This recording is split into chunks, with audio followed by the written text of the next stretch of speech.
తెలంగాణలో రైతుల అకౌంట్లలోకి రైతు భరోసా డబ్బులు జమ అవుతా ఉన్నాయండి. పెట్టుబడి సాయం కింద రైతుల ఖాతాల్లో ఏడాదికి 12,000 రూపాయల లెక్కన 2 విడతల్లో జమ చేస్తా ఉన్న విషయం మనకు తెలిసిందే.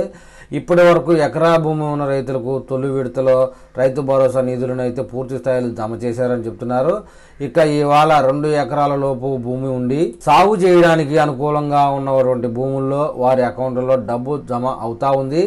ఎకరానికి 6,000 చొప్పున ఒక్కో రైతు అకౌంట్లో మొత్తం 12,000 రూపాయలు జమ అవుతా ఉంది.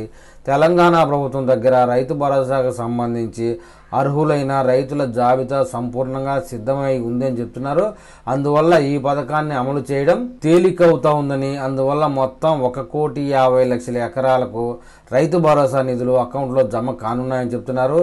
అయితే ఒకసారి భారీగా డబ్బులు ఇవ్వడం కుదరకపోవడంతో ప్రభుత్వం విడతల వారీగా ఇస్తుందని చెప్తున్నారు. గత బుధవారం 1 ఎకరం ఉన్న వారికి మొత్తం 17.3 లక్షల మంది రైతులకు 6,000 రూపాయల చొప్పున ఇచ్చిందండి. ఇలా మొత్తం 533 కోట్లు జమ చేసింది. కాగా ఫిబ్రవరి తొలి వారంలోనే, అంటే ఈ నెల తొలి వారంలోనే ప్రతి గ్రామానికి షెడ్యూల్ వేసి వచ్చే నెల 31 వరకు అన్ని గ్రామాల్లో ఇటీవల ప్రారంభించిన 4 సంక్షేమ పథకాలను పూర్తి చేయాలని ప్రభుత్వం ప్రణాళికలు సిద్ధం చేసింది. ఒక్కో గ్రామంలో పథకం అమలు అంత తేలిక కాదని అధికారులు భావిస్తున్నారు.